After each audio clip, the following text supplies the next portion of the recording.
Bien, para el día de hoy nosotros tenemos lo que es la transcripción está disponible. Nomás déjeme verificar que todo se esté grabando. Ahora ya perdí la pantalla. Ah, aquí está, ya, vale. Ok, para el día de hoy nosotros vamos a ver la clase número 12 que corresponde a diabetes mellitus tipo 1, tipo 2. También vamos a ver lo que corresponde a las alteraciones de la glándula tiroidea. Y también vamos a ver por lo menos parte, pues, de la clase de hormonas sexuales, no todo. Así que vamos a empezar primero con la clase de diabetes mellitus tipo 1 y tipo 2. Bueno, antes de ver la patología, pues tenemos que conocer dónde se sintetizan las hormonas que están principalmente relacionadas con esta patología. Dentro de ellas tenemos la insulina. Y como nosotros sabemos, la insulina es la hormona que regula los niveles de glucosa en la sangre después de una comida o cuando está la glucosa muy aumentada en la sangre. El glucagón, que se sintetiza en las células alfa, él regula más que nada aumentando los niveles de glucosa en la sangre cuando estamos en periodos de ayuno.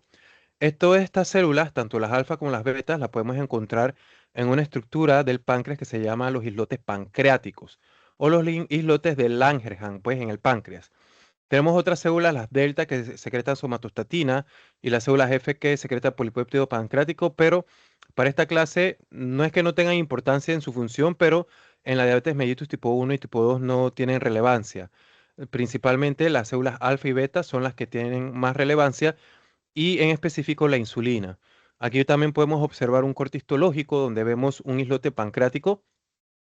Estas son células de acinares exocrinas que corresponden al páncreas, pero no, o sea, no tienen función en relación a la secreción de las hormonas. Solamente las células que están aquí en el islote pancreático, tanto las alfa como las betas, son las que tienen la importancia aquí en la diabetes mellitus.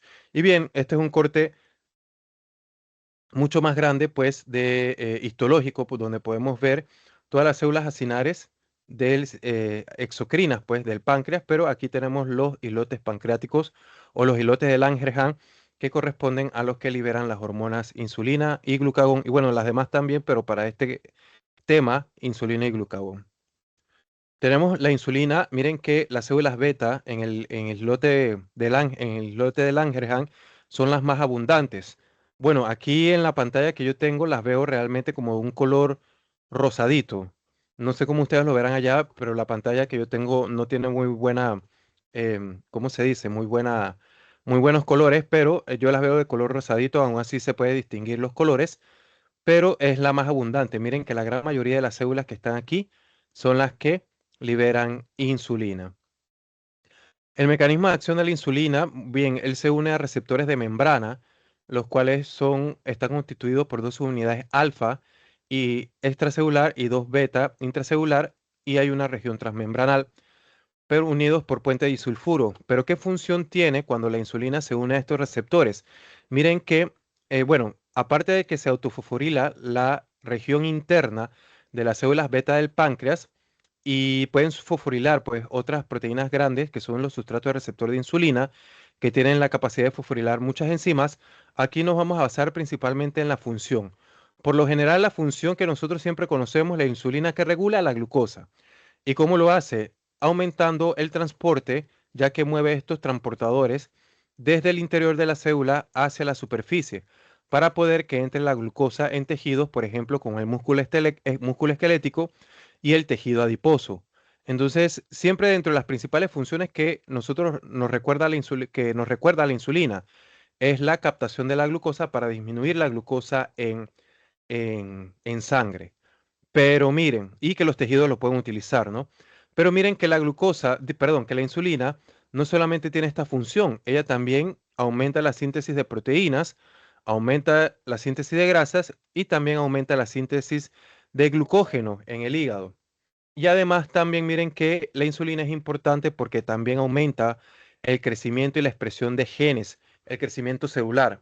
Así que la insulina no solamente capta glucosa, también miren que tiene muchas otras funciones bien importantes para el crecimiento y el desarrollo.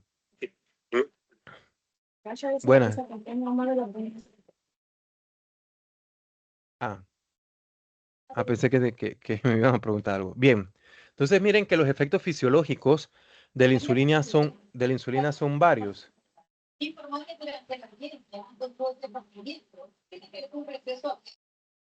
Ajá, de la insulina son varios.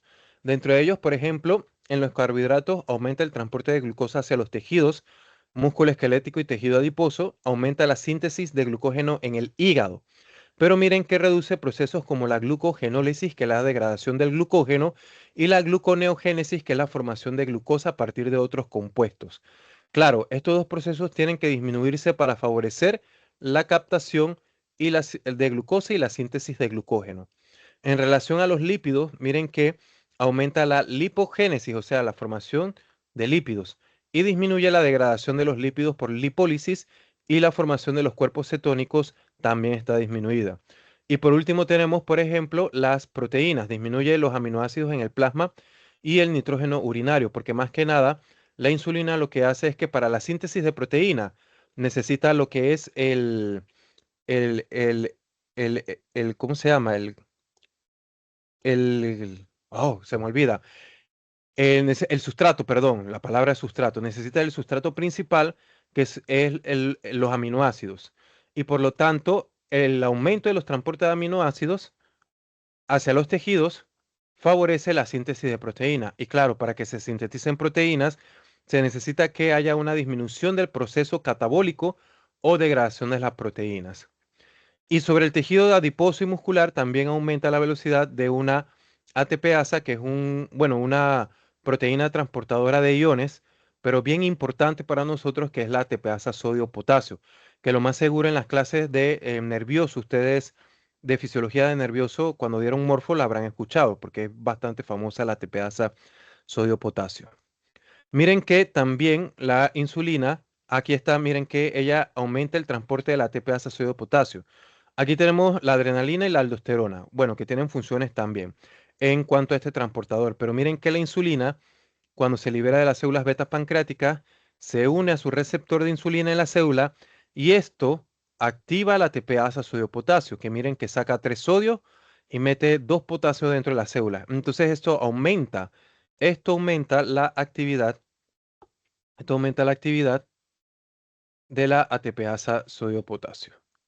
Y esto es bien importante porque lo que pasa es que si esto no funciona, porque no hay, bueno, si disminuye pues la actividad de la ATPasa sodio-potasio porque no hay insulina, entonces en el plasma comienza a aumentar mucho la concentración de potasio. Y eso altera pues el sistema, principalmente el sistema nervioso pues del sujeto. Más que nada por las células nerviosas que se ven afectadas por el aumento de potasio en sangre. Si no hay insulina, la actividad de la ATPasa sodio-potasio disminuye y queda mucho potasio fuera en el plasma, porque miren qué es lo que hace la ATPasa sodio-potasio. Siempre mete potasio dentro de la célula, pero si no funciona, el potasio se me queda aquí en el plasma. Se aumenta, altera la excitabilidad celular, principalmente de las neuronas. Entonces, esto es bien peligroso, pues, que si no hay insulina. Pero bueno, em, la otra hormona que tenemos que ver es el glucagón, que es la hormona del ayuno, es una hormona catabólica. De hecho, la insulina es considerada una hormona anabólica porque se encarga, pues, de almacenar energía, sintetizar grandes moléculas como los lípidos y las proteínas. Pero en el caso del glucagón, ella es una hormona catabólica. Miren que las células alfa, donde se sintetiza el glucagón, son mucho menos, la cantidad es mucho menor que las células beta. Miren que se encuentran principalmente en la periferia y la cantidad es mucho menor que las células beta. Entonces, dentro de los efectos fisiológicos del glucagón, nosotros tenemos que en los carbohidratos aumenta la glucogenólisis, que es la degradación del glucógeno hepático para producir glucosa, para que aumenten los niveles de glucosa en sangre. Y también aumenta Profe, la disculpe, Ajá, ¿sí diga? una consulta. En las células que mencioné antes, la de la insulina, la de mayor número eran las beta, ¿no?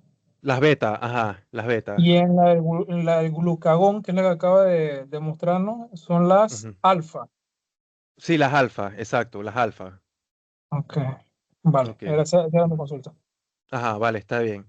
Entonces miren que tenemos aquí. que aumenta también lo que es la glucogenólisis, que es la producción de glucosa a partir de otros compuestos como aminoácidos, lactato y también algunos compuestos del ciclo de Krebs que produce glucosa por otro mecanismo. También miren que aquí en los lípidos favorece la lipólisis, la degradación del tejido adiposo, o bueno, de los lípidos, pues, y esto favorece que se forman los cuerpos, que se formen, perdón, los cuerpos cetónicos. Por eso favorece la cetogénesis. Y también miren que en las proteínas que causa disminución de la síntesis proteica porque él comienza a degradar las proteínas para esos aminoácidos, utilizarlo en la glucogenólisis. Entonces, ¿en qué tejidos ocurre cada uno de estos procesos? Bueno, la glucogenólisis en el hígado, la gluconeogénesis también en el hígado, la lipólisis tejido adiposo y las proteínas pues en el tejido, en el músculo. Entonces, esto principalmente ocurren en esas estructuras. La glicemia plasmática de nosotros siempre es controlada principalmente pues, por estas dos hormonas, la insulina y el glucagón. Por ejemplo, miren, cuando nosotros nos alimentamos, aumenta la glucosa en sangre, entonces las células alfa que liberan glucagón disminuyen su secreción y las células beta, aquí en el páncreas, que liberan insulina, comienza a aumentar la síntesis y secreción de insulina. ¿Con qué objetivo? Con que las células puedan captar y utilizar la glucosa, esto ya sea para el almacenamiento como fuente de energía. Y miren que eso disminuye los valores de glucosa en sangre, pero ojo, no es que lo disminuyen para que haya hipoglicemia, sino que es para llegarlos a su valor, llevarlos, perdón, a su valor normal. Entonces, miren que en el otro caso, cuando estamos en ayuno, entonces caemos en hipoglicemia porque disminuye la glucosa en el plasma. Las células beta que liberan insulina, pues disminuyen porque en realidad lo que se quiere es que aumente la glucosa en sangre. Entonces las células alfa van a comenzar a secretar glucagón para poder que en el hígado, uno, para que los tejidos capten menos glucosa y la glucosa quede libre en el plasma para que los otros tejidos puedan captarlo. Pero miren que comienza a favorecer procesos como la glucogenólisis y la gluconeogénesis, ambos para la síntesis de glucosa. Y al final se elevan los niveles de glucosa en sangre, con el objetivo de llevarlos a su valor normal. Entonces, tomando en cuenta, o teniendo en cuenta, perdón, estos dos mecanismos, nosotros tenemos la diabetes mellitus. Bueno, en la imagen más que nada, aquí tenemos un islote pancreático, un islote de Langerhans sano, pero miren que acá en el otro lado nosotros tenemos un islote pancreático, un islote de Langerhans del páncreas con ya algunas células muertas. Entonces las células productoras de insulina están totalmente destruidas. Miren, los factores que contribuyen a la hiperglicemia en la diabetes mellitus por lo general son, uno, la deficiencia de la secreción de insulina. Si no hay secreción de insulina, entonces simplemente no hay manera de que la glucosa, de que los tejidos capten la glucosa. Si vamos un poquito para atrás, miren, ¿para qué era importante la insulina? Para expresar, perdón, estos transportadores que son los GLUT4 para que pueda entrar la glucosa a los tejidos. Pero si no hay insulina, no se expresan, no se transportan o no se mueven los transportadores hacia la membrana y la glucosa, miren dónde queda, en el plasma, queda acá fuera en el plasma. Quedan en el plasma. Y entonces los niveles de glucosa aumentan, pero no ingresan dentro de la célula porque no hay insulina. Entonces, es que se me pierde el cursor, ya voy. Ese es uno. Dos, disminución de la utilización de la glucosa, claro, porque ya lo vimos, lo acabamos de ver. Si no hay insulina, no se pueden expresar los transportadores de glucosa, simplemente la glucosa no entra y no se puede utilizar. No se puede utilizar y aumenta en el plasma. A ver, aquí disminución de la utilización de la glucosa. Y por último tenemos aumento de la producción de glucosa. Como el cuerpo no está captando la glucosa Entonces, por ejemplo, el tejido adiposo y el tejido muscular, entonces el cuerpo interpreta que hace falta energía, porque recuerden que la glucosa es nuestra principal fuente de energía. Pero como no le está captando porque no hay insulina, entonces como no hay insulina, entonces él va a interpretar que hace falta energía. ¿Y qué es lo que comienza a hacer? Comienza a producir más glucosa. Comienza a aumentar la producción de glucosa, pero ¿dónde está la glucosa? En realidad sí la hay, pero la glucosa está en el plasma. Pero como no se está captando, simplemente el cuerpo, bueno, hay que sintetizar más glucosa porque los tejidos no lo están captando. Así que comienza la producción de glucosa y todo lleva al final a una condición que es hiperglicemia, que aumenta muchísimo la glucosa en sangre. Entonces tenemos los dos tipos de diabetes. Tenemos la diabetes tipo 1 y la diabetes tipo 2. Miren que la diabetes tipo 1 es juvenil, porque por lo general se da cuando, mm, eh, por lo general, menor a los 25 años. Por lo general puede ser en la niñez o en la adolescencia donde se presenta la diabetes tipo 1. Hay una disminución de la secreción de insulina, causa cetoacidosis porque lo que pasa es que los lípidos comienzan a degradarse y entonces esto puede haber formación de cuerpos cetónicos y eso es lo que causa lo que se le llama cetoacidosis diabética. Y es monogénico autodominante, autosómico dominante porque está relacionado pues con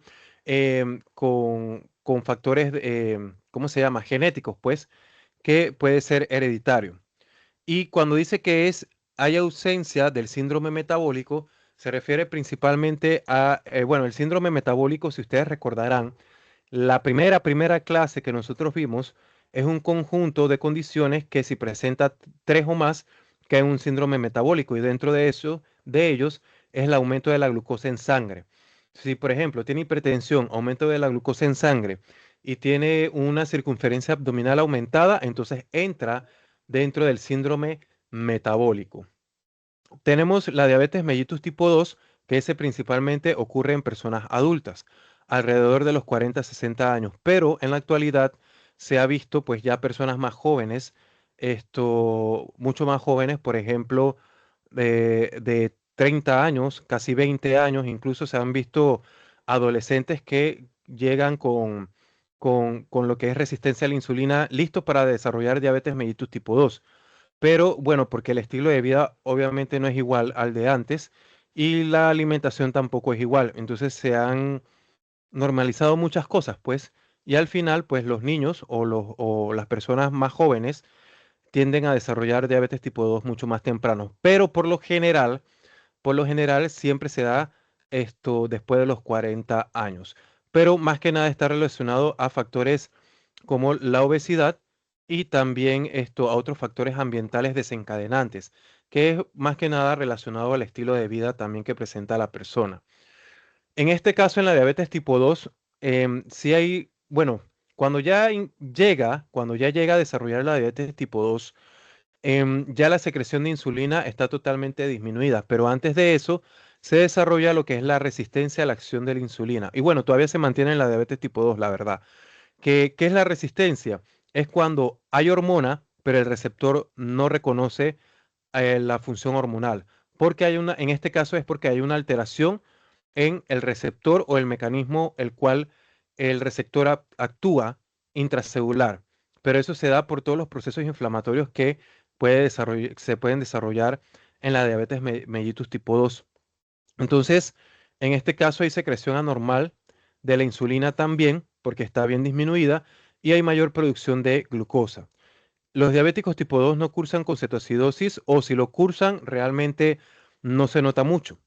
Es bastante leve y también es poligénico porque está relacionado a muchos factores ambientales. Es decir, ya sea por la alimentación, por la actividad física, bueno, por el estado de obesidad que pueda tener el paciente. Igualmente puede ser hereditario, pero más que nada porque supongamos, si papá y mamá desarrollaron diabetes mellitus tipo 2, entonces es probable que si el hijo lleva un mal estilo de vida, el hijo o la hija lleva un mal estilo de vida, entonces puede desarrollar también diabetes mellitus tipo 2. Em, Aquí sí está presente el síndrome metabólico, porque de por sí Si ya tiene resistencia a la insulina, si ya tiene resistencia a la insulina y después de los 40 o 50 años desarrolla hipertensión y tiene de repente obesidad, lo más probable y lo más seguro es que va a presentar, por ejemplo, hipertrigliceridemia, aumento de los triglicéridos en el plasma. Entonces, ya con estos tres es más que suficiente para que caiga en un síndrome metabólico. Claro, si llega a la diabetes ya es otra cosa, pero ya tendría cuatro, pero con solo tener tres de cinco, porque falta también aquí medir el colesterol, entonces esto cae en síndrome metabólico. Diabetes mellitus tipo 1, bueno, la misma imagen es el resultado de la deficiencia completa o casi total de la insulina causada por la destrucción de las células beta pancreáticas. Bueno, aquí yo puse 35 años, pero realmente háganle caso al 25. Lo que pasa es que sí han habido estudios donde muy pocas personas, pero es bastante raro, que de 35 años que han podido desarrollar diabetes mellitus tipo 1. Pero háganle caso a los 25. Realmente se desarrolla principalmente mucho más joven, mucho, pero mucho más joven. Nada más que estos son casos esporádicos. Las causas de la diabetes mellitus tipo 1, miren que lo primero es que la persona tiene una predisposición genética. Si hay una predisposición genética, entonces hay factores ambientales que activan esta predisposición genética. Y al activarlo, entonces el sistema inmunológico responde a la activación de los factores genéticos por los factores ambientales. Igual ahorita vamos a ver cómo ocurre. Entonces, la causa que lo precipita, la verdad no se conoce bien, pero se dice que está asociado a estos tres componentes. Y también principalmente una infección por virus, toxinas o toxinas ambientales o algunos alimentos que ahora vamos a ver la lista. O sea que está inducida por esto, por los factores ambientales y que causa destrucción total o casi completa de las células beta pancreáticas. Y si no hay células beta pancreáticas, hay una deficiencia de la secreción de la insulina. Miren esta imagen, es un modelo temporal del desarrollo de la diabetes mellitus tipo 1, donde nosotros tenemos que, miren, cuando el niño nace, aquí, él tiene el 100% de las células beta pancreáticas, ¿sí? Entonces, conforme van pasando los años o el tiempo, él, como está predispuesto genéticamente, entonces hay un inmunoactivador, ya sea un virus o principalmente un virus o también algunos alimentos, los cuales el sistema inmunológico, por ejemplo, si ustedes recordarán las células dendríticas o las células presentadoras de antígenos, van a captar esa sustancia o el virus y las va a presentar. Entonces, al presentarlas, pues a los linfocitos T, los linfocitos T, cuando se activan, hay anomalías inmunitarias. Y por lo tanto, los linfocitos T, ¿qué van a hacer? Van a comenzar a atacar las células betas pancreáticas específicamente, porque todas las demás células se mantienen bien, pero las células betas pancreáticas se destruyen, se comienzan a destruir solamente ellas. Entonces, obviamente, si se comienzan a perder, miren qué pasa con la liberación de insulina, comienza a disminuir. Hay un trastorno progresivo de la liberación de insulina y se van destruyendo poco a poco las células betas pancreáticas, hasta que el 80% aproximadamente, cuando se ha destruido ya un 80% de las células beta pancreáticas, entonces ya es cuando, en este punto, justo en este punto que está aquí, ya hay una destrucción del 80% de las células beta pancreáticas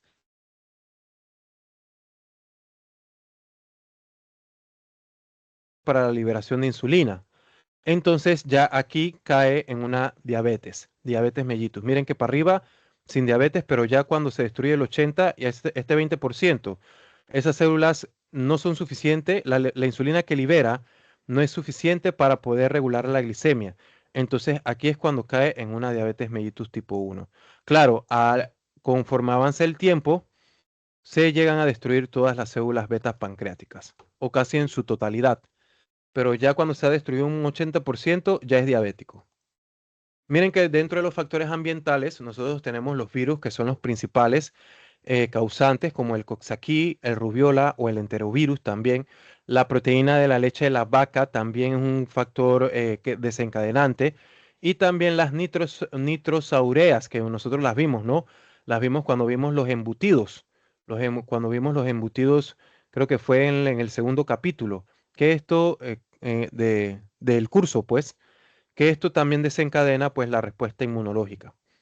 Entonces esos son factores ambientales, ya que el sistema inmunológico lo reconoce como algo patológico.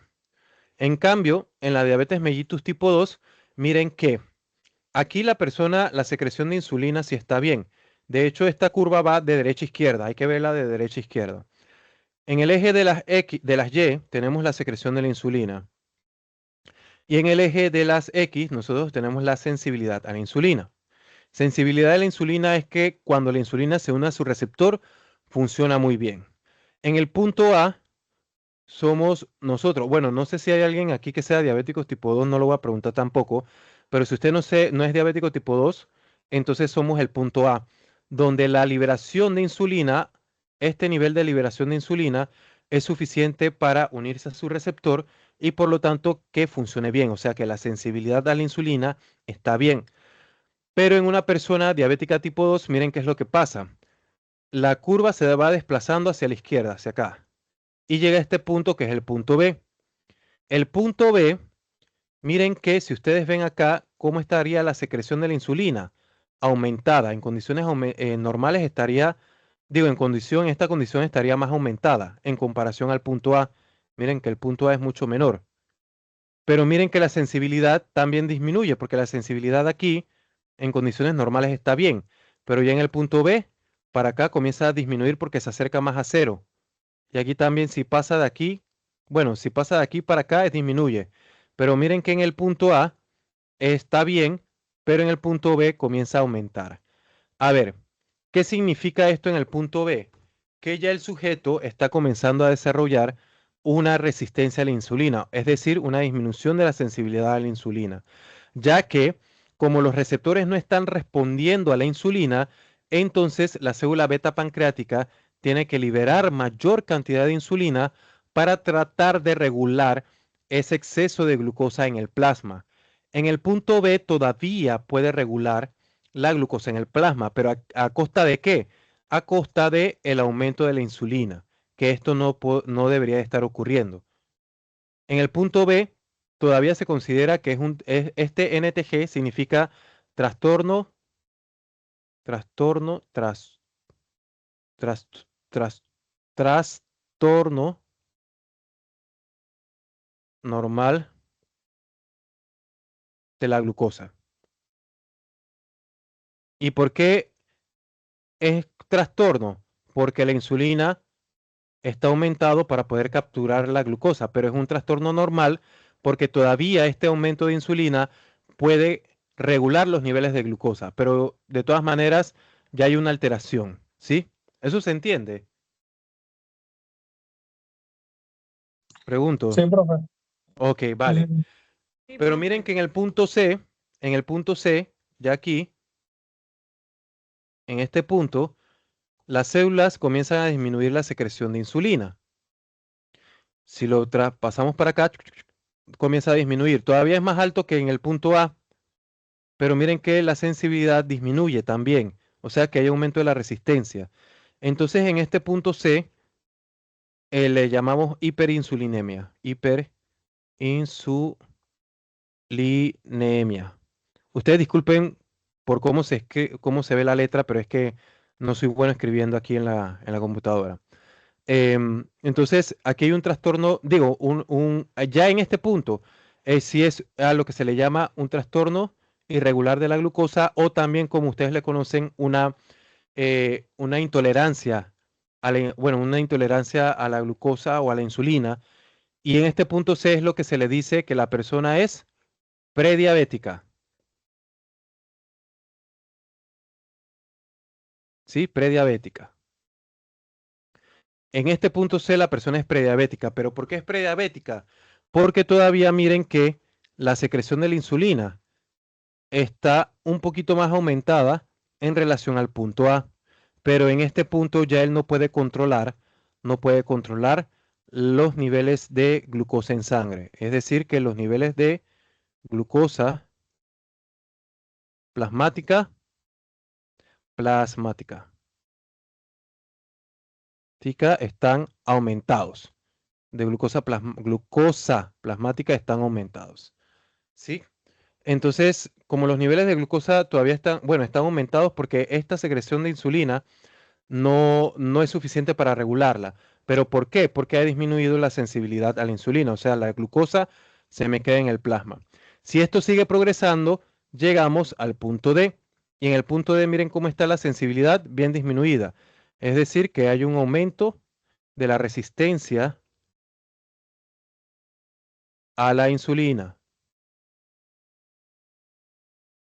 A la insulina. Hay un aumento de la resistencia a la insulina. Pero miren que la secreción de insulina está tan disminuida, se acerca más a cero, en comparación con el punto A, que es esta. Entonces, cuando ya la secreción de insulina disminuye, es cuando nosotros decimos que ya hay una diabetes mellitus tipo 2. Entonces, punto D, diabetes mellitus tipo 2. Punto C, una prediabetes. Punto B, trastorno normal de la glucosa porque los niveles altos de insulina todavía pueden regular los niveles de glucosa plasmático. Pero el punto A, esto es lo normal. Que miren que con niveles más bajos de insulina, pero la resistencia como está bien, entonces puede regular la glucosa. Puede regular la glucosa. Profe, Ajá. consulta, en el punto B y en el punto C, ¿en ambos se da resistencia a la insulina o solamente en el C? No, en el B también, pero lo que pasa es que a pesar de que ya se está evidenciando una resistencia a la insulina, todavía el aumento de la secreción de la insulina puede regular la glucosa. Por eso es que todavía no manifiesta esto, los signos y síntomas de un prediabético. O sea que en el punto C se agrava la resistencia a la Sí, insulina. así, exacto. El punto C, ya la resistencia de la insulina está tan agravada y la secreción de insulina disminuye mucho, entonces ya no se puede regular, no puede regular la glucosa. Ok. Ujú. Bien, entonces los pacientes con diabetes mellitus presentan algunas signos y síntomas, por ejemplo, lo que es la polidipsia, que es el aumento de la sed, la polifagia, que es que tiene mucha hambre, la poliuria, que orina mucho. Y de hecho orina mucho porque los pacientes diabéticos, ellos tienden a excretar glucosa en la orina, pero en condiciones normales, de hecho el riñón en condiciones normales, él reabsorbe el 100% de la glucosa, pero aquí en los pacientes diabéticos, como la tiene tan aumentada en la sangre, que se filtra mucha glucosa y el riñón no es capaz de reabsorber toda la glucosa, entonces hay glucosa que aparece en la orina y como la glucosa es osmóticamente activa, es decir, arrastra mucha agua, entonces ellos orinan mucho. La hiperglicemia, claro, si la glucosa no es captada por los tejidos, entonces va a aumentar la glucosa en sangre. Siempre está en un proceso catabólico porque recuerden que si no hay insulina, el tejido adiposo y el muscular no puede captar la glucosa. Entonces se va a interpretar que no están obteniendo fuente de energía, por lo que se van a comenzar a degradar los lípidos y las proteínas para sintetizar más glucosa y por lo tanto va a estar en un proceso catabólico. Y a largo plazo, caen en unas condiciones que se llaman las patías, la neuropatía, retinopatía y la nefropatía, que son daño, por ejemplo, neuro en el sistema nervioso, retino en la retina, en los vasos sanguíneos de la retina del ojo y la nefropatía a nivel del riñón, porque la glucosa cuando aumenta mucho al final tiende a ser muy tóxica. Entonces comienza a dañar las células nerviosas y comienza a dañar también lo que es los vasos sanguíneos de estos tejidos. Entonces hay pérdida de la vista, hay fallo renal y también hay otros signos y síntomas como cansancio o simplemente que no se pueden percibir algunas sensaciones, esto por la neuropatía. Entonces eso ya es bastante agravado. Dentro de los criterios diagnósticos de la diabetes mellitus, bueno, de las dos, según el adaptado, según el American Diabetes Association del 2014, la verdad, no sé si tienen algo más actualizado, tengo que revisar, pero bueno, desde el 14 se hacen las cuatro pruebas, que presente síntomas de diabetes y una concentración de glicemia al azar, es decir, tomada en cualquier momento del día, que esté mayor a 200 miligramos, mayor o igual a 200 miligramos por decilitro. O también, por ejemplo, la glucosa plasmática en ayunas cuando está mayor a 126 miligramos por decilitro. O también si él presenta una hemoglobina glicosilada de mayor a 6,5%. De hecho, la hemoglobina glicosilada es una prueba que se utiliza también para evaluar o para darle seguimiento a los pacientes prediabéticos y a los diabéticos. Y es una prueba bastante segura porque es una prueba que no miente, porque lo que pasa es que por lo general a veces los diabéticos, ellos si tienen que realizarse la prueba, por ejemplo, esta de la intolerancia a la glucosa, que ellos se le mide la glucosa en ayunas y después esto a las 2 horas sale bien. Bueno, por ejemplo, no, perdón, si se le mide la glucosa plasmática en ayunas y sale bien, entonces es porque ellos han hecho un buen ayuno en el cual pues regula los niveles de glucosa, pero esta de hemoglobina glicosilada, esa no miente porque al final, si él no ha seguido las indicaciones del médico o del nutricionista o nutriólogo, entonces simplemente la glucosa o el exceso de glucosa, bueno, la glucosa que está en sangre se une a los eritrocitos y entonces cuando se va a medir el porcentaje de glucosa unido a los eritrocitos, todavía lo tiene bastante alto. Quiere decir que él no está haciendo caso, pero bueno, hay pacientes y hay pacientes. Entonces también tenemos que la última prueba que es la glucosa plasmática a las 2 horas, que es mayor pues el valor a 200 miligramos por decilitro durante una prueba de intolerancia a la glucosa. Esta última la vamos a ver en la siguiente curva, en esta curva que está aquí. Miren que esta es la curva de tolerancia a la glucosa. Y esta es una curva de resistencia a la insulina. Miren que la curva azul es lo normal. Por lo general, en ayunas, los niveles de glucosa están por debajo de los 100 miligramos por decilitro. Cuando al sujeto se le da una sustancia, ya lo más básico puede ser agua con azúcar. Miren que la glucosa en el plasma a los 30 minutos aumenta, pero después de los 30 minutos comienza a disminuir. Pero si vemos la gráfica de acá, que esto corresponde a la secreción de la insulina, miren que en, en ayunas, la insulina tiene un valor por debajo aproximadamente de 20 unidades internacionales por mililitro. Pero miren que a los 30 minutos aumenta, claro, porque aumentó la glucosa en sangre. Entonces, ¿cómo aumenta? Ella va a comenzar a disminuir porque va a comenzar a regular ¿qué? La glucosa en sangre. Va a comenzar a captarla, va a hacer pues que los tejidos la puedan captar. Así que ella conforme va bajando la glucosa plasmática, los niveles de insulina también van a comenzar a bajar. Y miren que aproximadamente a las 2 horas, el valor de la glucosa en sangre disminuye bastante, casi los 100, bueno, aproximadamente 120 miligramos por decilitro, 115 por ahí. Y miren que a las 3 horas todavía está mucho más bajo, pero esa es una persona normal.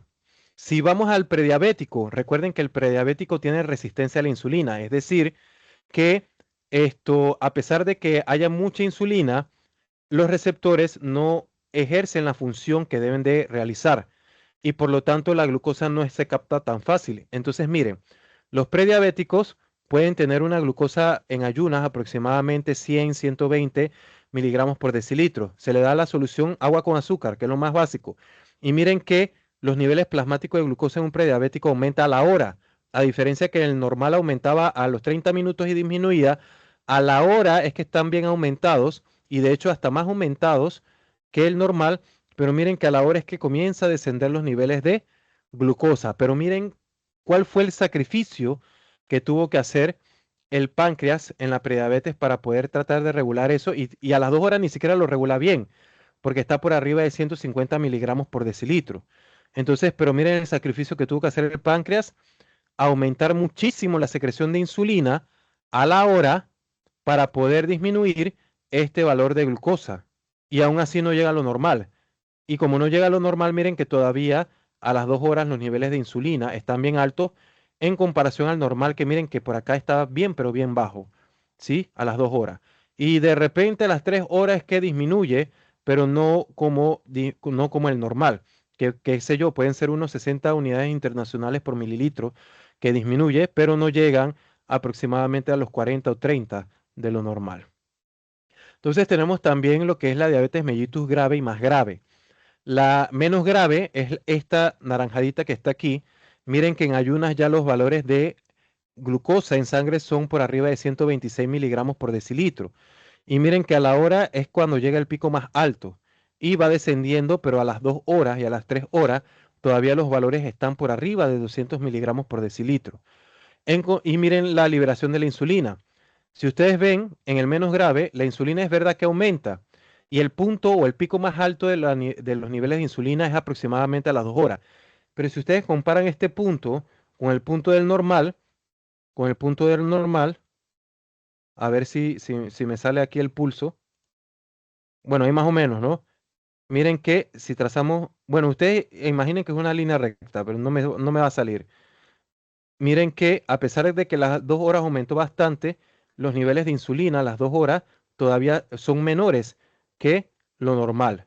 Entonces, ya aquí es indicativo, si nosotros vamos para atrás, aquí ven, miren que en la diabetes mellitus tipo 2, la secreción de insulina está por debajo de la secreción de insulina que en una condición normal. Esto es lo que me refiero.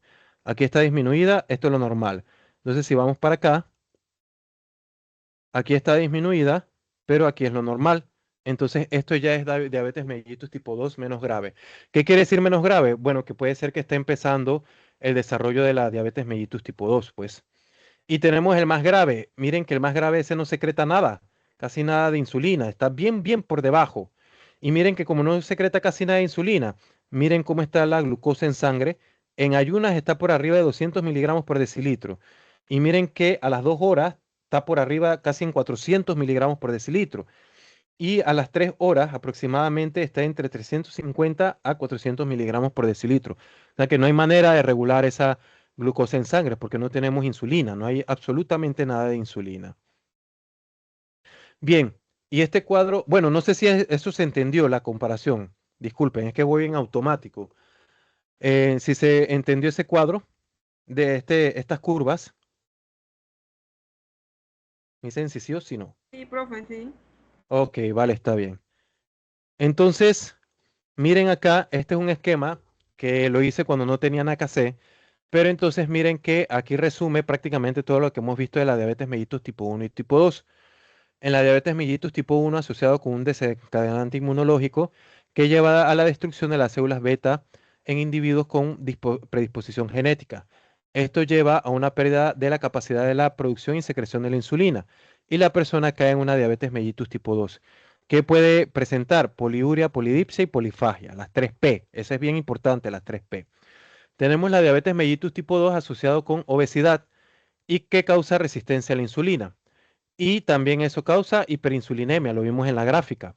Entonces esto, con el tiempo, realmente las células beta pancreáticas, se dicen que en la diabetes mellitus tipo 2, ellas cesan su función porque han producido tanta insulina que se cansan de trabajar y simplemente deciden jubilarse y ya no producen absolutamente nada. Entonces ellas se agotan, la función de las células beta pancreáticas se agota. Y entonces, por lo tanto, comienza a disminuir la función de las células beta pancreáticas, ya no secreta más insulina y cae en una diabetes mellitus tipo 2. Y también puede presentar poliuria, polidipsia y polifagia. Ambas comparten las siguientes características. Deficiencia absoluta o relativa de la insulina. En ambos casos hay una disminución de la insulina. Entonces, dentro del metabolismo anormal, miren que degrada las proteínas para la gluconeogénesis, para la formación de nueva glucosa. Y entonces eso permite la salida de glucosa hepática. Pero también miren que causa aumento de la glucogenólisis, degradación del glucógeno, y eso aumenta la salida de glucosa en el hígado. También, ¿qué ocurre? Disminución de la captación de glucosa por los tejidos. ¿Y eso qué hace al final? Todo esto en conjunto, que haya una hiperglicemia, aumento de la glucosa en el plasma. También podemos ver que la cetoacidosis puede estar moderada o estar ausente en la diabetes mellitus tipo 2, pero sí es común verla en la diabetes mellitus tipo 1. ¿Por qué? Porque cuando como el sujeto está en un proceso catabólico, causa lipólisis. La lipólisis aumenta los ácidos grasos en el plasma y eso aumenta la salida hepática de los cuerpos cetónicos. y al final se produce lo que se le llama cetoacidosis diabética. Y eso está relacionado con una característica que se dice que los pacientes diabéticos tipo 1 tienen un aliento como afrutado, que se le dice afrutado o fermentado también. Eso es por la cetoacidosis diabética. Pero miren que si esto avanza a largo plazo, esto avanza a largo plazo, entonces se pueden generar complicaciones macrovasculares como accidente cerebrovascular o enfermedad cardiovascular o complicaciones microvasculares como la neuropatía, retinopatía y la nefropatía. Entonces este es un esquema que resume pues las dos diabetes. Aquí también tenemos lo que es el tratamiento. Miren que depende de la diabetes tipo 1 y tipo 2. De hecho, antes se decía que la diabetes tipo 1 dependía de insulina y la diabetes tipo 2 no, pero ahora se sabe que los diabéticos tipo 2 tampoco producen insulina, así que esto o disminuye pues la producción de insulina. Por lo tanto, a ellos también hay que darle insulina. Entonces, dentro del tratamiento tipo 1, insulina exógena. Tipo 2, tiene que cambiar el estilo de vida, se le puede dar algunos fármacos orales y insulina si es necesario, porque lo que pasa es que en el menos grave, si él cambia el estilo de vida, esa insulina puede ser un poquito suficiente. Por ejemplo, vamos un poquito para atrás, un poquito para atrás. Aquí miren, en el menos grave, es verdad que él produce menos insulina que en el normal, pero si él comienza a mejorar su estilo de vida, entonces esta cantidad de insulina todavía tiene la capacidad de regular un poco la glicemia, ya no en valores normales, pero por ejemplo, él podría restringir el exceso de carbohidratos que come y comienza a hacer mayor actividad física. Entonces los tejidos, algunos tejidos pueden captar bastante bien la glucosa sin necesidad de que él se le administra insulina, si todavía tiene estos niveles de secreción de insulina. Aunque son más bajos que lo normal, esto todavía lo puede ayudar siempre y cuando haya cambio de estilo de vida. Si no, no. Si no, sigue fregado. Entonces, el tratamiento inicial, insulina basal, bolos de insulina rápida, por más que nada por la alimentación. Aquí en la diabetes tipo 2 tiene que haber cambio de dieta, actividad física y también se le da metformina, que es un medicamento, pues al final, que esto eh, mejora la resistencia a la insulina. De hecho, hasta donde yo recuerdo cómo funciona la metformina, creo que todavía no se sabe cómo, pero sí se sabe que funciona pues para mejorar la resistencia. Hasta donde yo recuerdo y he leído. Ahora que haya salido ya es otra cosa, ¿no? Eso sí se lo debería. Fármacos orales, diabetes tipo 2 no necesita. En la diabetes tipo 2 sí, la metformina, sulfonilureas, inhibidores de la DDP4, inhibidores de los SGLT2 que son transportadores a nivel renal de glucosa para que excrete la glucosa y no la reabsorba, agonistas de GLP-1 o glitazonas, que más que nada en general, de alguna u otra manera, controlan los niveles de glucosa en la sangre. La insulina también en la diabético tipo 1 es necesaria y en la diabetes tipo 2 solamente se indica esto cuando no se logra el control antidiabético orales, o sea, cuando se le da el medicamento y no logra esto regularlo, entonces se le puede dar la insulina. Y tiene que haber también cambios de estilo de vida. La dieta, el control estricto de carbohidratos y conteo de carbohidratos, los diabéticos tipo 1, como lo sufren desde niños o adolescentes, ellos se acostumbran a hacer esto, pero las de diabéticos tipo 2 sí tiene que haber una reducción calórica, disminución de azúcares simples y dieta equilibrada también. La actividad física recomendada para un control glicémico y sensibilidad a la insulina en los diabéticos tipo 1, pero aquí en los diabéticos tipo 2 sí es importante y esencial para mejorar la sensibilidad a la insulina y la pérdida de peso. De hecho, se han demostrado estudios que, por ejemplo, la actividad física, cualquiera que sea, ya sea correr o levantamiento de pesas, lo que haga, la contracción muscular estimula la expresión de los GLUT4 sin necesidad de la insulina y eso permite que la glucosa entre hacia el músculo esquelético. Entonces, la actividad física puede ayudar bastante en eso. El monitoreo glucémico, bueno, los diabéticos tipo 1 siempre lo hacen, es obligatorio, y en los diabéticos tipo 2 son periódicas según el esquema individualizado, es decir, según cómo se esté tratando al paciente. El tratamiento complementario en la 1, educación diabetogénica continua, vigilancia de complicaciones crónicas y atención multidisciplinaria. Todo depende de esto, cómo esté el paciente o en qué etapa. Y la diabetes tipo 2, control de comorbilidades, por ejemplo, si presenta hipertensión, dislipidemia obesidad, también hay que educarlos, pero estos son más tercos, los diabéticos tipo 2, porque no hacen caso, vigilancia periódica y de complicaciones. Entonces, esto siempre hay que vigilar, pues si tienen otras condiciones. Y la cirugía bariátrica, diabetes tipo 1, no indicada, porque ellos no necesitan eso. En la diabetes tipo 2 se puede indicar, pero en caso tal de que haya una obesidad grave o resistente al tratamiento, o sea que por más que se le dé al tratamiento, no mejora la condición diabética. Y se le puede recomendar, claro. Y bueno, con eso hemos terminado pues la parte de diabetes mellitus, de la diabetes mellitus. No sé si tienen alguna consulta o una hora en diabetes mellitus, que diabetes mellitus es largo. Por Ajá, mi parte, no, profe.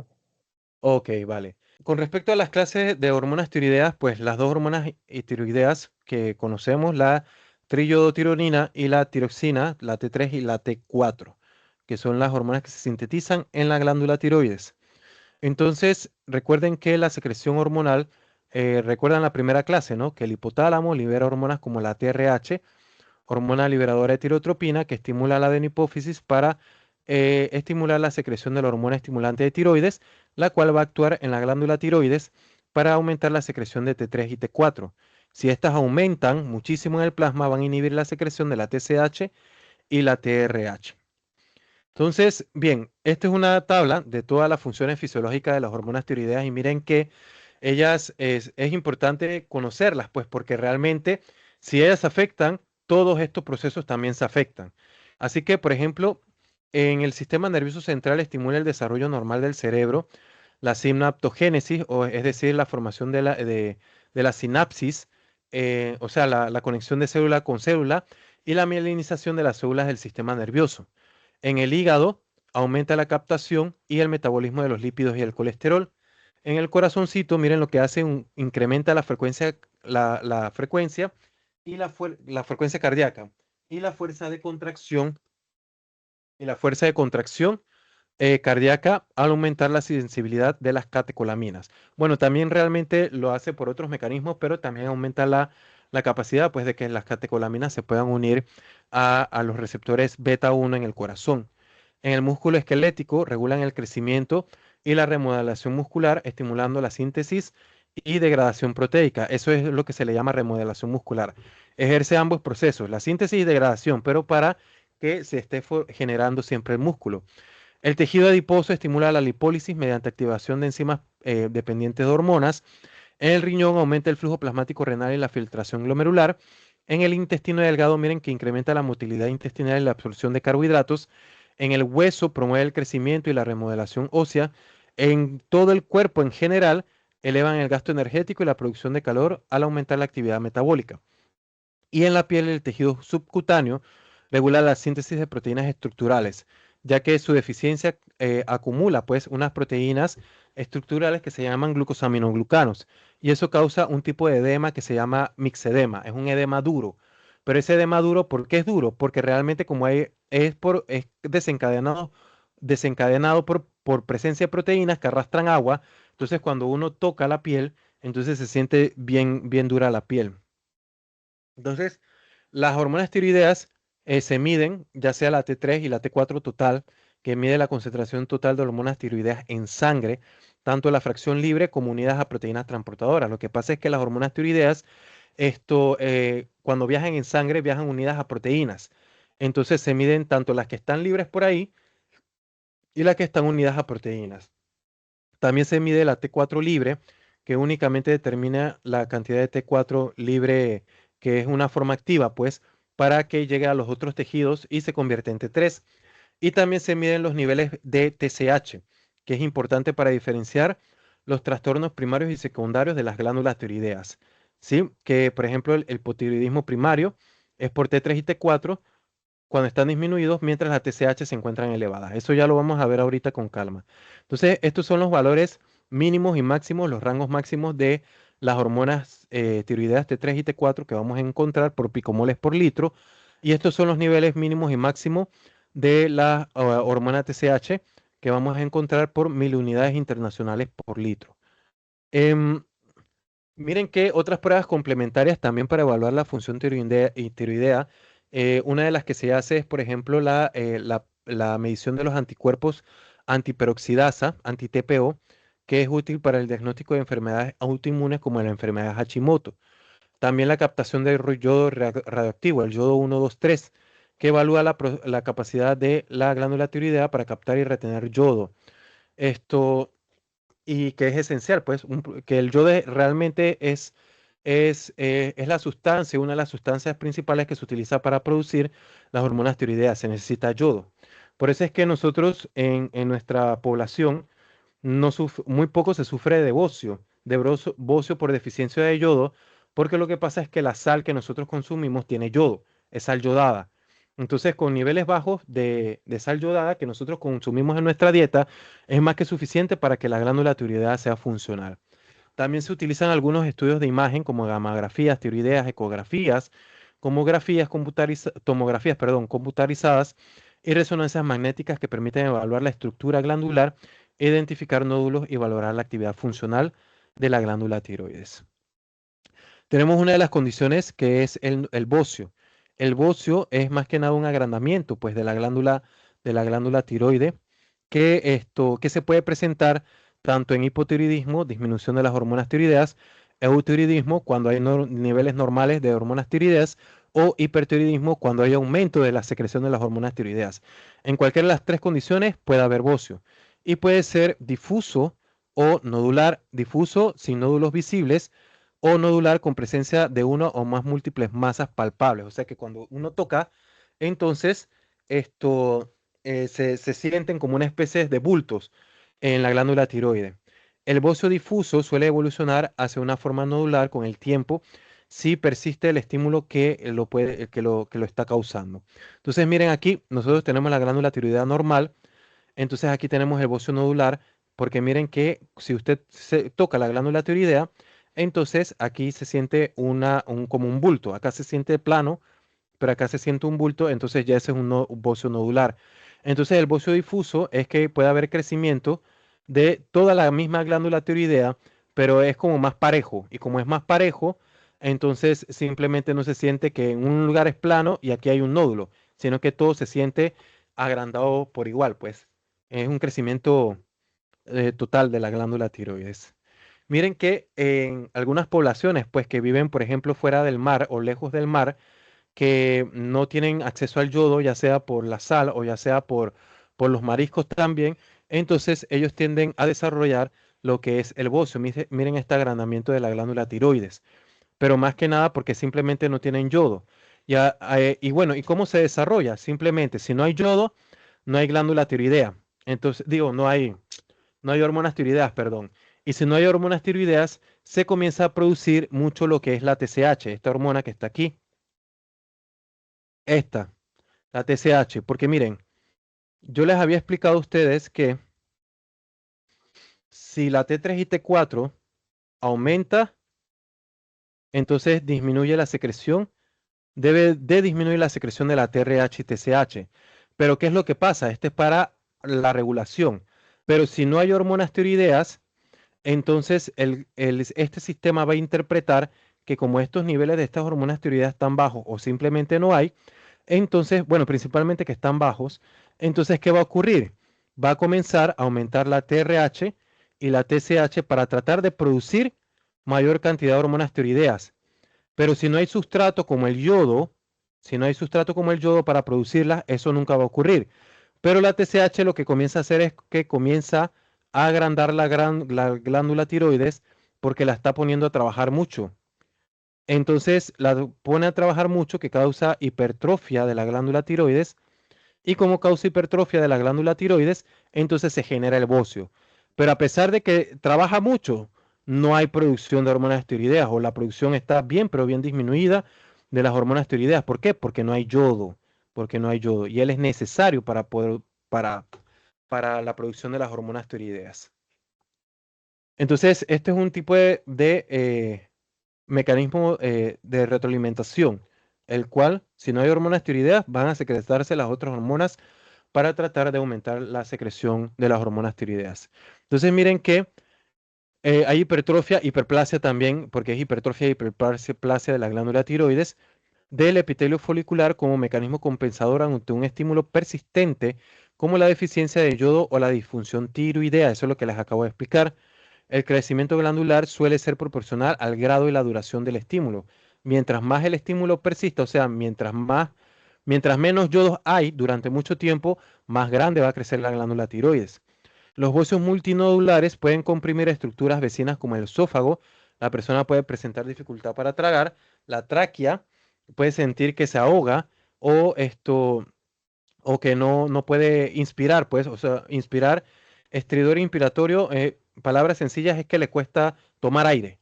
O la vena cava superior también la puede comprimir y puede haber una distensión venosa, edema palpebral y conjuntival, o sea, más que nada en la región de la cara. Entonces, eso es lo que puede causar el bocio. ¿Cómo se puede, bueno, cómo podría mejorarse esto? Bueno, dándole yodo, pues. Recuerden que si no hay hormona, ¿qué es lo que se le hace? Se le da la hormona, ya, ¿sí? O bueno, en este caso, si hace falta el sustrato, que es el yodo, se le puede dar yodo. También tenemos lo que es hipotiroidismo. Miren que tenemos diferentes tipos de hipotiroidismo. El congénito, que pues, se presenta desde el nacimiento. El primario, que es por daño en la glándula tiroide. El secundario, por una alteración hipofisiaria, no hay síntesis de TSH. Y el terciario, que es una alteración hipotalámica, no hay síntesis de TRH. Esta es la más rara que hay. Se puede dar, pero es muy, muy rara. Las principales que se dan es el primario y el secundario. Entonces, puede manifestarse el hipotiroidismo en cualquier parte, en cualquier momento de la vida.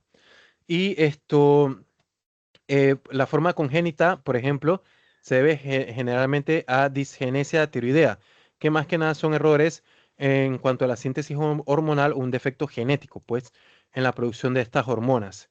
Y las formas adquiridas pueden originarse por problemas de cualquier nivel en el eje hipotálamo, hipófisis, órgano o tejido tiroideo, que siendo las causas primarias, las primarias son las más frecuentes en la clínica. Estas son las más frecuentes, estas son menos frecuentes y estas son las más raras, las terciarias.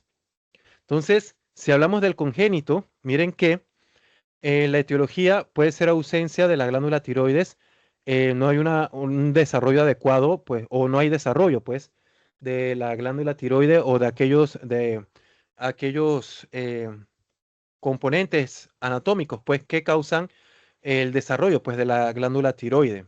Entonces, también puede haber errores en la síntesis de las hormonas tiroideas o simplemente deficiencia de la TSH en la niñez. Realmente a los recién nacidos afecta uno de cada 4.000 y es una de las causas más común de retraso mental. Porque lo que pasa es que las hormonas tiroideas en los niños, en los recién nacidos, son bien importantes. Porque los niños, cuando están recién nacidos, comienzan, bueno, estimulan pues el desarrollo del sistema nervioso central. Y si no hay hormonas tiroideas, ese desarrollo de las células nerviosas, pues el cerebro del sistema nervioso central, no se desarrollan de manera adecuada. Entonces causa lo que es retraso mental en el niño. Entonces, ¿cuál es el diagnóstico? El, el- la importancia, perdón, del diagnóstico precoz, más que nada, uno, para que se dé el crecimiento normal y cerebral y desarrollo normal cerebral del niño en los primeros 6 meses de vida. Entonces, la falta de tratamiento lleva al final a un retraso mental permanente y el niño no va a crecer de manera adecuada. ¿Cómo se detecta?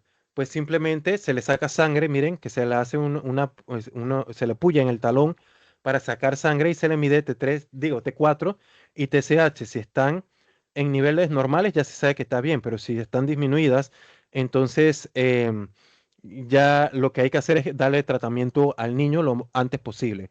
En la actualidad realmente esto se hace bastante, siempre se hace bueno, desconozco si en algún lugar no se hace, pero sí se hace, que se le puya el talón al niño, se le saca la sangre y se le mide para darle el tratamiento de una vez.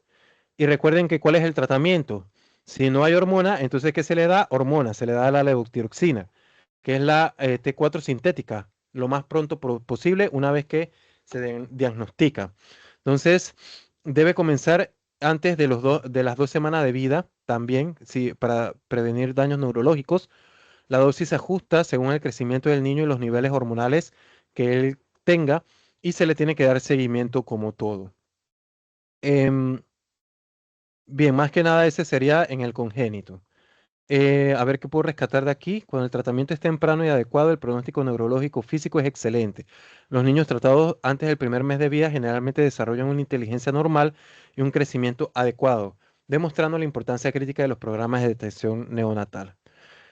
El otro hipotiroidismo que tenemos es el adquirido, el que causa mixedema. Miren que es un edema, la piel se torna hasta roja, pero es un edema duro. Cuando usted toca la piel, no la puede hundir porque es un edema que contiene muchas proteínas. Entonces, aparte de agua, muchas proteínas. Entonces, el hipotiroidismo adquirido puede desarrollarse en niños mayores y personas adultas. Y es por disminución bueno, se caracteriza por una disminución del metabolismo, la presencia de mixedema, que es esto, lo que ven aquí, hinchadas piernas y brazos o manos, un edema mucoso no disponible producto del acúmulo de mucopolisacáridos hidrofílicos en el tejido conectivo, ¿sí? Mucopolisacáridos en este caso serían glucosaminoglicanos y proteínas estructurales, por ejemplo, como el colágeno. Ellas atraen mucha agua, porque lo que pasa es que las hormonas tiroideas, por lo general, ellas tienen que degradar esos glucosaminoglicanos y el colágeno de manera constante porque ellos siempre se están produciendo. Pero si no lo degrada, entonces se producen en exceso. Y como se producen en exceso, arrastran mucha agua y generan este tipo de edema. Entonces, ¿cuándo es grave? Puede ser leve o avanzar hasta generar alteraciones graves, incluyendo cuadros de angioedema, esto que es bueno, es un tipo de edema, y compromiso vital, pues que pueda comprometer la vida del sujeto. La evolución suele ser insidiosa, pues no se sabe cómo va a evolucionar el paciente, sino que hay que esperar bueno, no habría que esperarlo porque si se nota esto hay que tratarlo, pero puede ser variable entre cada paciente, lo que puede retrasar el diagnóstico durante meses, incluso años. El misedema, miren que es una característica distintiva que corresponde a un edema duro, ya eso no depresible, esto es lo que le decía. Si usted le coloca el dedo aquí, esto no se hunde. A diferencia de los edemas que nosotros conocemos que es de pura agua. Como es pura agua, usted coloca el dedo y eso se hunde, pero acá no. Que afecta principalmente manos, cara y la región pretibial. Y se debe a la acumulación, miren, también de ácido hialurónico. Ese también. Esto, y glucosaminoglicanos, lo que le decía en la dermis, que atraen agua por su naturaleza hidrofílica. También aquí agregamos el ácido hialurónico, que él no debe estar presente siempre, él se tiene que degradar por las hormonas tiroideas. Pero si no se degrada, entonces se comienza a acumular, se sintetiza mucho, se acumula y al final arrastra agua. ¿Cuál es la etiología del hipotiroidismo adquirido? Una de las principales es esta, la más frecuente, la tiroiditis de Hashimoto, que es la causa más común, que es una enfermedad autoinmune. Principalmente, él ataca principalmente a las mujeres, pues más común en las mujeres que en el varón. Las mujeres tienen más predisposición en desarrollar esta respuesta autoinmune. Entonces, lo que hace el sistema inmunológico, los linfocitos, es que destruyen lo que es la glándula tiroidea, pero destruye algunos componentes, por ejemplo, la tiroglobulina, que es una glucoproteína que contiene el aminoácido tirosina, que es importante para la síntesis de las hormonas tiroideas. O también puede destruir lo que es una enzima que es la peroxidasa, que la enzima peroxidasa es importante para la síntesis de la hormona estiroidea. Claro, si yo no tengo sustrato, por ejemplo, en este caso, la tiroglobulina, y no tengo enzima o no tengo enzima, no hay síntesis de hormonas tiroideas. También los fármacos, algunos fármacos que contienen litio, ellos pueden destruir directamente lo que son las células tiroideas. La exposición a altas dosis de yodo, como jarabe, contrastes radiológicos y amiodarona, que, bueno, más que nada tienen un exceso de yodo, entonces, pero ella también, pues, pero bueno, estos son yodos como más tóxicos, pues, para las glándulas tiroideas, la pueden llegar a destruir. También la nutricional, miren, ve, deficiencia de yodo, si no hay yodo, entonces hay hipotiroidismo adquirido, que es lo que genera el bocio, por ejemplo, principalmente el bocio que vimos en antes, pero como nosotros consumimos sal yodada, no hay presencia de bocio o hipotiroidismo por esta razón. Y también la iatrogénica, por ejemplo, si se le quita la glándula tiroides, ya sea por un tumor que se desarrolló o simplemente se eliminó parte o la mayor parte de la glándula tiroidea por radiación o algunos fármacos pues antitiroideos como el metimazol o el propil tio, ustedes disculpen que ya tengo la lengua enredada, propiltiuracilo. Y ellos pueden causar también destrucción pues de la glándula tiroides. Em, bueno, pero dentro de todas la más común es esta y esta es la que vamos a explicar acá. Miren que en la tiroiditis de Hashimoto, em, las células, bueno, se producen autoanticuerpos, bueno, anticuerpos, pues, que ellos se pueden unir. Bueno, hay una tiroiditis de Hashimoto, los cuales los anticuerpos se unen a los receptores, pero este es bien, pero bien raro. También puede ocurrir así. Lo más común es que haya anticuerpos contra la tiroglobulina, que es la proteína que contiene el aminoácido tirosina para la síntesis de las hormonas tiroideas. Miren que a partir de la tiroglobulina se necesita yodo para la producción de las hormonas tiroideas se necesitan varias cosas. Uno, el yodo. Dos, la tirosina que se encuentra en esta glucoproteína que es la tiroglobulina.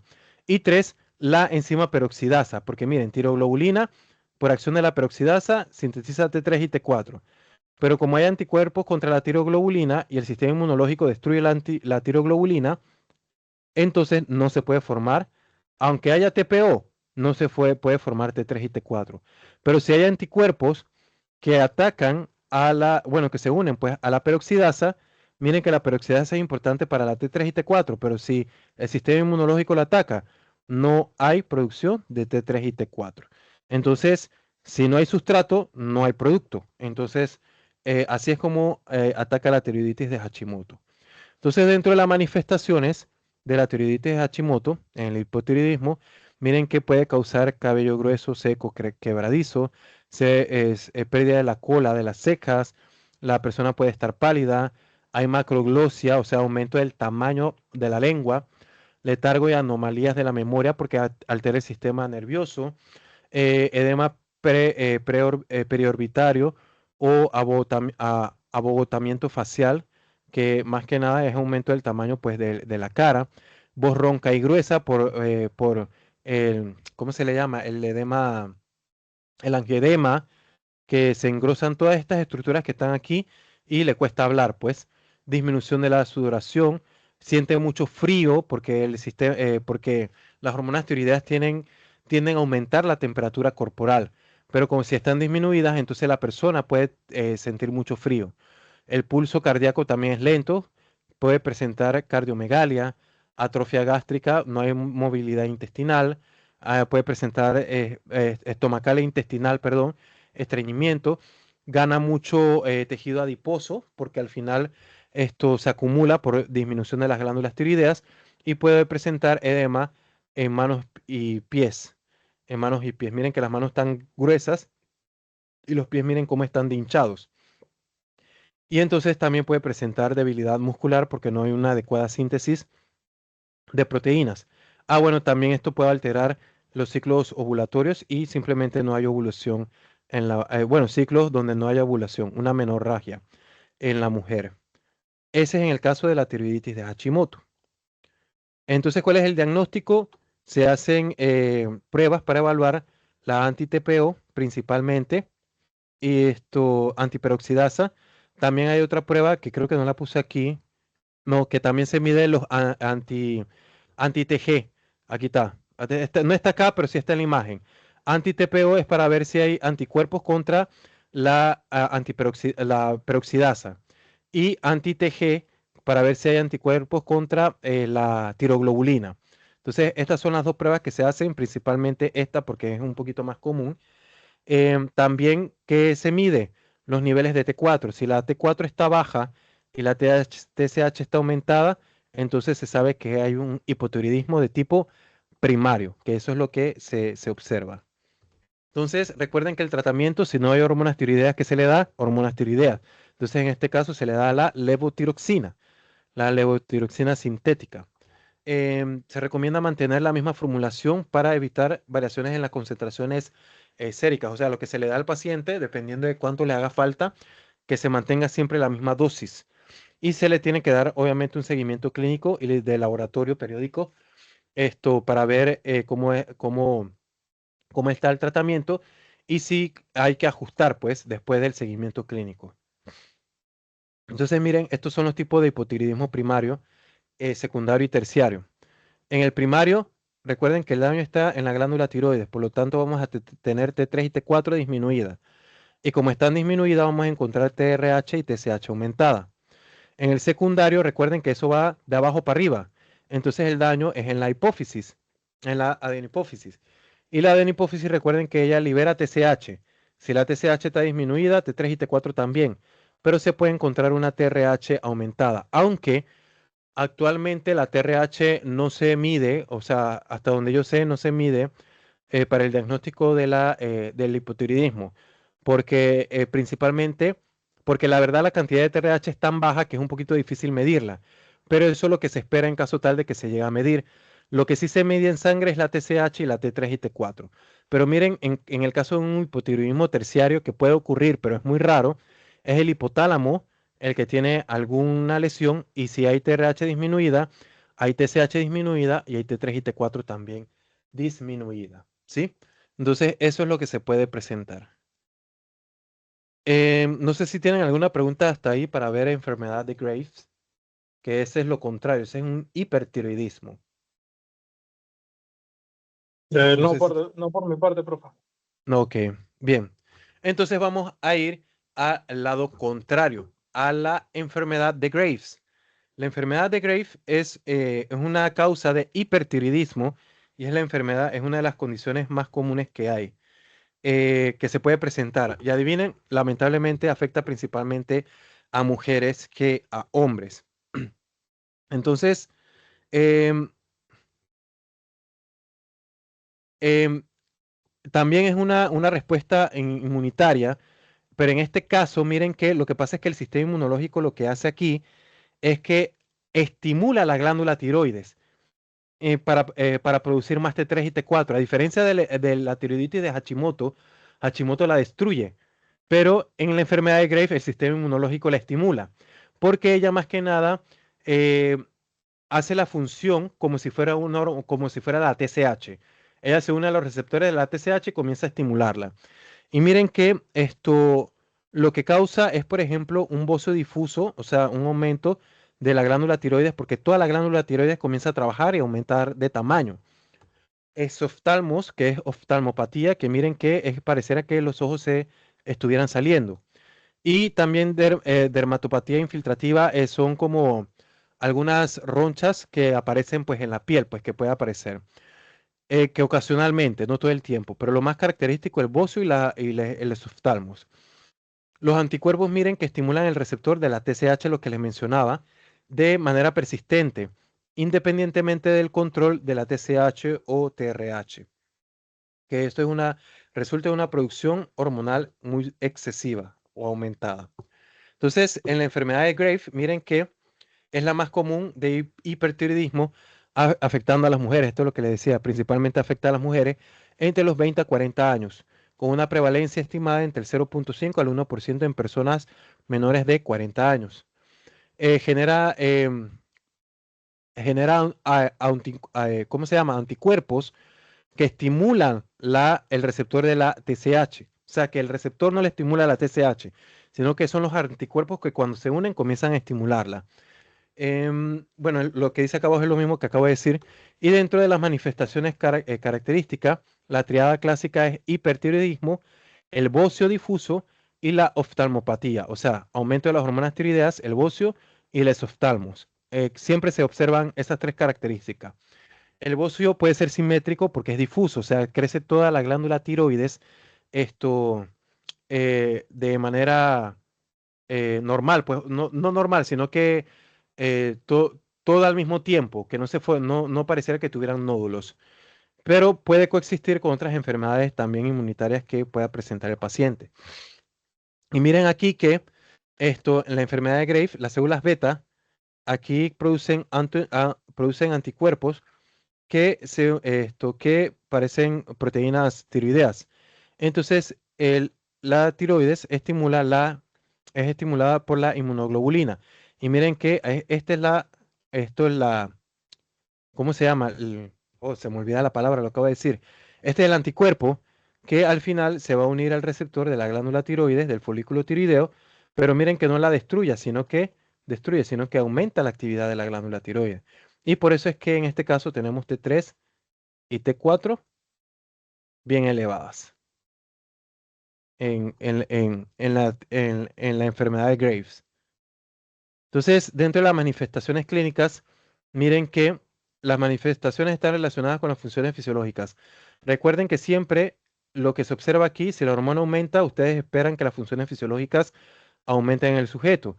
Si la hormona disminuye, las funciones fisiológicas del sujeto están disminuidas. Esa es la razón del por qué al inicio le mostré este cuadro de las funciones fisiológicas, este que está aquí, ¿sí?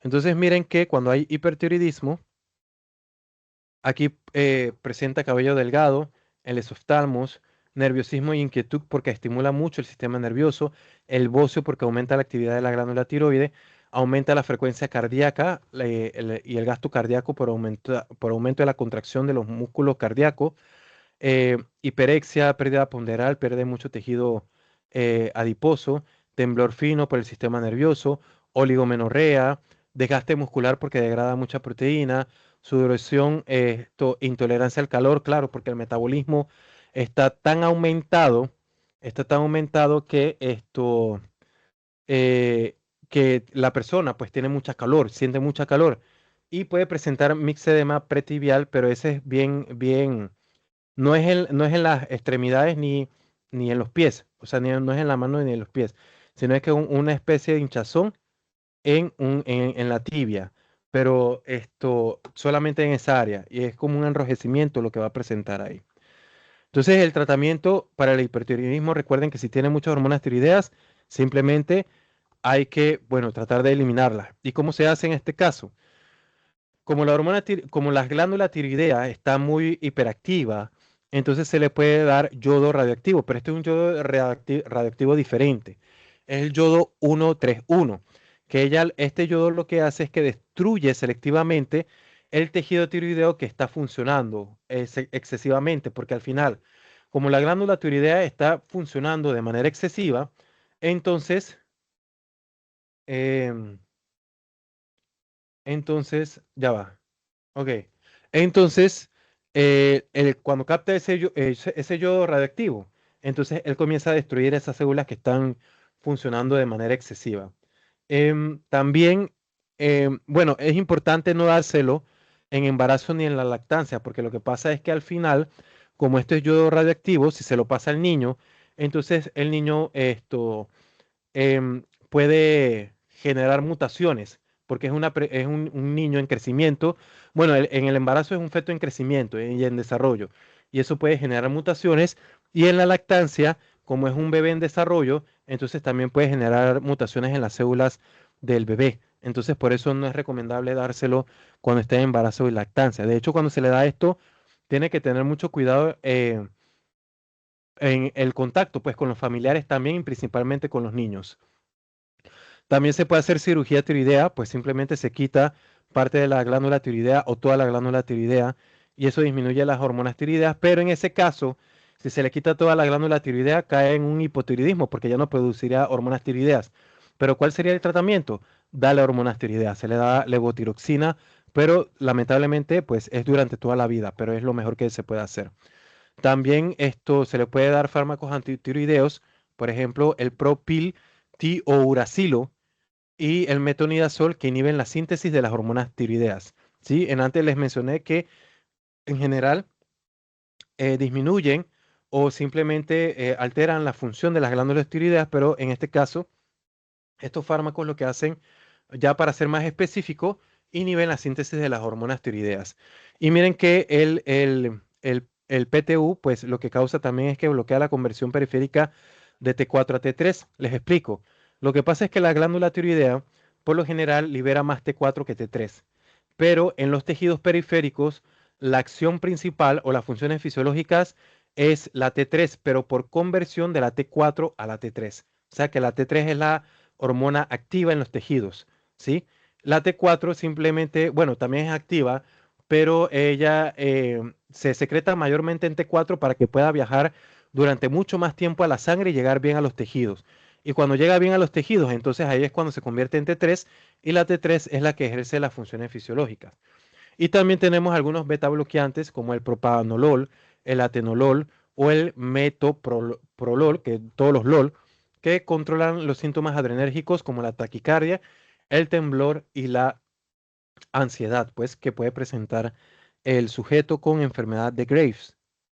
Em, Miren que aquí tenemos una radiografía de la tiroides normal, así es como se ve, pero miren que la enfermedad de Graves está bien activa en el bocio multinodular hiperfuncionante. Miren que hay varios nódulos en los cuales son bastante activos. Perdonen.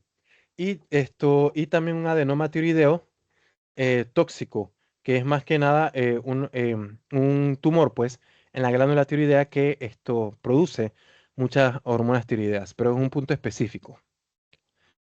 Y bueno, con eso hemos terminado el capítulo de hormonas tiroideas. No sé si tienen alguna pregunta.